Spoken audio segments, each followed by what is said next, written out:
सभी का स्वागत है। मैं हूं आपके साथ नीतू शर्मा। सबसे पहले एक नजर सुर्खियों पर। कांग्रेस नेता राहुल गांधी ने फिर साधा मोदी सरकार पर निशाना। कृषि कानूनों को किसानों के लिए बताया मौत का फरमान। मुख्यमंत्री अशोक गहलोत ने 4 लाख से अधिक जरूरतमंद परिवारों को लेकर लिया बड़ा फैसला। खाद्यान्न सुरक्षा के रूप में गेहूं और दाल निःशुल्क उपलब्ध कराने का किया निर्णय। चिकित्सा एवं स्वास्थ्य मंत्री रघु शर्मा को 3 संस्थानों के प्रतिनिधियों ने सौंपे 7,000 पीपीई किट। अजमेर, उदयपुर और जयपुर जिले में किए जाएंगे वितरित। और सिविल सेवा प्रारंभिक परीक्षा 2020 को लेकर सुप्रीम कोर्ट में हुई सुनवाई। सुप्रीम कोर्ट ने कहा इस परीक्षा को स्थगित करना है संभव। यूपीएससी से 29 सितंबर तक हलफनामा दाखिल करने को कहा। अमेरिका में 3 नवंबर को राष्ट्रपति पद के लिए चुनाव होंगे। चुनाव से पहले अमेरिका के राष्ट्रपति डोनाल्ड ट्रंप और उनके डेमोक्रेटिक प्रतिद्वंदी जो बिडेन के बीच राष्ट्रपति पद के लिए पहली आधिकारिक बहस 29 सितंबर को होगी। अमेरिका में 3 नवंबर को होने वाले चुनाव से पहले ट्रंप और बिडेन के बीच 3 बार इस तरह की बहस होगी। फॉक्स न्यूज के मशहूर एंकर क्रिस वालास अब पहली बहस का संचालन करेंगे। सी स्पैन नेटवर्क के स्टीव स्कली 15 अक्टूबर को मियामी में होने वाली दूसरी बहस और एनबीसी न्यूज की क्रिस्टन वेलकर 20 अक्टूबर को नेशविले में तीसरी बहस का संचालन करेंगी। उपराष्ट्रपति माइक पेंस और उपराष्ट्रपति पद की डेमोक्रेटिक उम्मीदवार कमला हैरिस के बीच 7 अक्टूबर को उटाह के सॉल्ट लेक में उपराष्ट्रपति पद के लिए बहस होगी। सिविल सेवा प्रारंभिक परीक्षा 2020 को लेकर सुप्रीम कोर्ट में सुनवाई हुई। संघ लोक सेवा आयोग ने सुप्रीम कोर्ट को सूचित किया कि सिविल सेवा प्रारंभिक 2020 को स्थगित करना असंभव है। यूपीएससी ने शीर्ष अदालत को बताया कि परीक्षा के लिए सभी लॉजिस्टिकल व्यवस्था पहले ही की जा चुकी है। ऐसे में इस परीक्षा को स्थगित करना असंभव है। अब इस मामले में अगली सुनवाई 30 सितंबर को होगी। न्यायमूर्ति एएम खानविलकर की अध्यक्षता वाली 3 न्यायाधीशों की पीठ ने यूपीएससी से कहा कि वे इस तथ्य को हलफनामे में रखें और 29 सितंबर तक हलफनामा दाखिल करें। कृषि कानूनों के खिलाफ देश भर में विरोध प्रदर्शन जारी है। इसी बीच हर मुद्दे पर मोदी सरकार पर लगातार हमला बोलने वाले कांग्रेस के पूर्व अध्यक्ष राहुल गांधी ने सरकार पर निशाना साधा है। उन्होंने कृषि कानून को किसानों के लिए मौत का फरमान बताया है। उन्होंने राज्यसभा में इन विधेयकों को पारित किए जाने के दौरान हुए हंगामे से जुड़ी एक खबर शेयर करते हुए ट्वीट किया कि कृषि संबंधी कानून हमारे किसानों के लिए मौत का फरमान है। उनकी आवाज संसद और बाहर दोनों जगह दबाई गई। यहाँ इस बात का सबूत है कि भारत में लोकतंत्र खत्म हो गया है।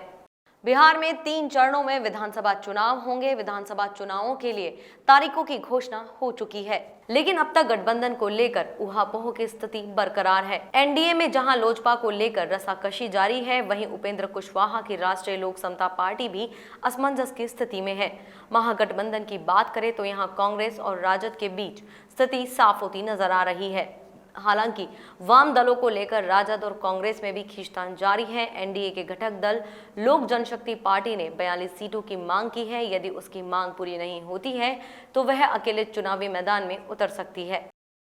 छत्तीसगढ़ के मुंगेली में पुलिस ने मवेशी तस्करी के 10 ट्रकों को जब्त किया है। पुलिस को पिछले काफी लंबे समय से मवेशी तस्करी की शिकायतें मिल रही हैं। पशु तस्कर बेखौफ पशु तस्करी कर रहे थे। ये तस्कर पशुओं को अलग अलग स्थानों से इकट्ठा करके बूचड़खाने में ले जा रहे थे। स्थानीय लोगों और ग्रामीणों का कहना है कि पुलिस की मिली भगत के चलते पशु तस्करी फल फूल रही है। मुखबिर की सूचना पर पुलिस ने 10 चक्का ट्रक में भरे 34 नग मवेशी के जब्त कर कार्यवाही की है। वहीं ट्रक चालक फरार हो गए। वहीं सप्ताह में पुलिस की ओर से दूसरी बड़ी कार्रवाई की गई है, लेकिन एक भी आरोपी अभी भी गिरफ्तार नहीं हुआ है। छत्तीसगढ़ के बस्तर बीजापुर क्षेत्र में पुलिस को बड़ी सफलता हाथ लगी है। क्षेत्र में पुलिस नक्सल विरोधी अभियान चलाए हुए हैं। पिछले दिनों डीआरजी, सीआरपीएफ और कोबरा के जवान सर्चिंग करके लौट रहे थे, तभी उसी समय जवानों पर नक्सलियों ने हमला बोल दिया। दोनों ओर से करीब 1 घंटे तक फायरिंग हुई। पुलिस फायरिंग में एक नक्सली मारा गया। जवानों के जवाबी हमले से घबराकर नक्सली अपने साथियों को छोड़कर भाग निकले। मारे गए नक्सली के बारे में पुलिस जानकारी कर रही है। नक्सली के पास से पुलिस को हथियार और अन्य सामग्री भी मिली है।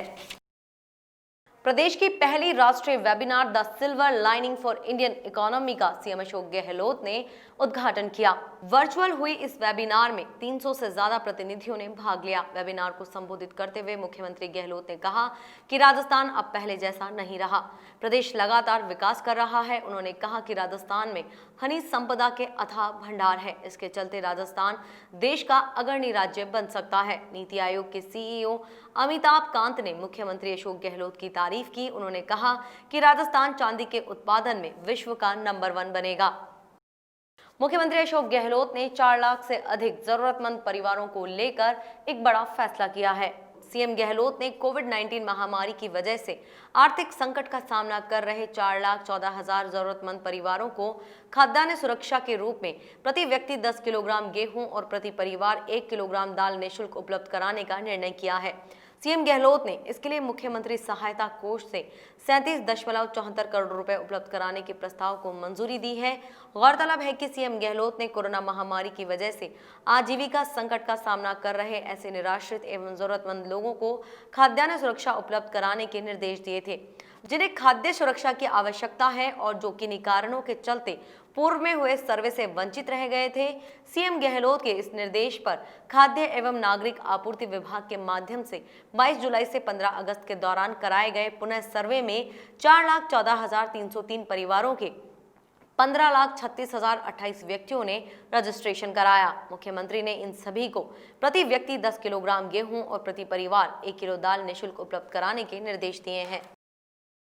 कांग्रेस विधायक सचिन पायलट ने 3 कृषि विधेयकों के विरोध में प्रेस वार्ता की। उन्होंने केंद्र सरकार द्वारा पारित कृषि बिलों को काला कानून बताया है। पायलट ने कहा कि केंद्र सरकार ने इन बिलों को पास करके किसानों के साथ विश्वासघात किया है। प्रदेश में पार्टी इन तीनों विधेयकों का विरोध कर रही है। इसको लेकर सीएम अशोक गहलोत और पीसीसी चीफ गोविंद सिंह डोटासरा ने राज्यपाल को ज्ञापन सौंपा है। वहीं डूंगरपुर मामले पर बोलते हुए कांग्रेस विधायक सचिन पायलट ने कहा कि सरकार इस समस्या का समाधान निकालने का प्रयास कर रही है। इसके लिए सरकार ने सुप्रीम कोर्ट जाने का फैसला किया है। वहीं सचिन पायलट ने कहा, मैंने जो मुद्दे उठाए हैं उन पर बात चल रही है। मैं सोनिया गांधी, राहुल गांधी, प्रियंका गांधी के संपर्क में हूँ। निश्चित तौर पर मुद्दों का समाधान होगा। कि पहले तो इस विधेयक को सिलेक्ट कमेटी में भेजा जाए, उस मांग को रिजेक्ट किया गया और उसके पश्चात इस बिल को ज़बरदस्ती किसानों का अहित साधते हुए जानबूझकर कोरोना की महामारी में जब अर्थव्यवस्था चौपट हो रही है, उस वक्त कृषक और किसान संबंधित सभी लोगों को बहुत हानि इस बिल से पहुंच रही है, ये जानते हुए भी जानबूझ के पारित किया गया। आपको याद होगा 2014 में इसी सरकार ने जो भूमि अधिग्रहण कानून था उसको बदलने के लिए संशोधन लेकर आए थे, 5-6 बार लेकर आए, लेकिन कांग्रेस के विरोध के बाद उसको वापस ले लिया गया। अब एक तरफ तो भाजपा सरकार ने केंद्र में कहा कि किसानों की आमदनी डबल करेंगे, आमदनी दुगनी करने की बजाय आज जो लघु किसान है 86% किसान ऐसा है जो 2-2.5 एकड़ में खेती करता है। उन लोगों को ये बात सच है, कांग्रेस पार्टी ने अपने मैनिफेस्टो में कहा था कि एपीएमसी के साथ साथ एक ऐसी व्यवस्था पैदा करें जहां गांव पंचायत के पास मंडियों का निर्माण करें। चिकित्सा एवं स्वास्थ्य मंत्री डॉक्टर रघु शर्मा को 3 संस्थाओं के प्रतिनिधियों ने 7,000 पीपीई किट सौंपे। डॉक्टर रघु शर्मा के निजी आवास पर FICCI, Aditya Birla group, CSR centre for excellence ने प्लान इंडिया संस्थान के सहयोग से अजमेर, उदयपुर व जयपुर जिले के लिए ये पीपीई किट वितरण के लिए सौंपे। चिकित्सा मंत्री ने इस सहयोग के लिए 3 संस्थानों के लिए साधुवाद दिया और आह्वान किया कि संकट के इस दौर में अन्य निजी संस्थान भी आगे आएं। उन्होंने कहा कि संस्थानों द्वारा किए गए सहयोग से कोरोना महामारी के प्रभाव को कम करने में मदद मिलेगी।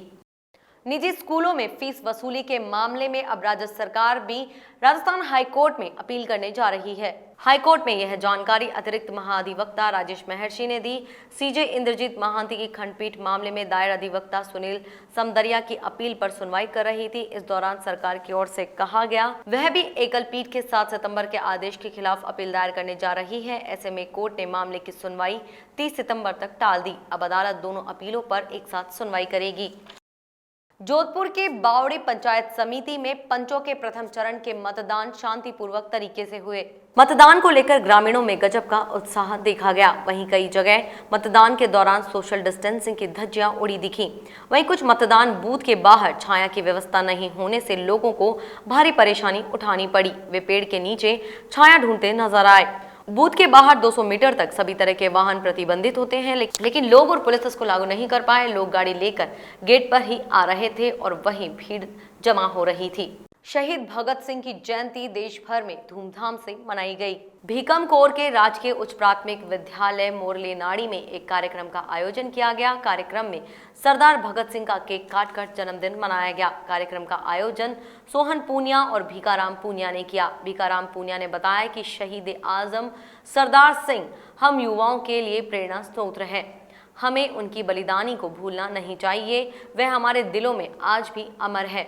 वहीं सोहन पूनिया ने सरकार से यह मांग की कि शहीद आजम सरदार भगत सिंह को मरणोपरांत भारत रत्न मिलना चाहिए और उन्हें शहीद का दर्जा दिया जाए। इस बुलेटिन में ये थी तमाम बड़ी खबरें। देखते रहिए द एंगल। नमस्कार।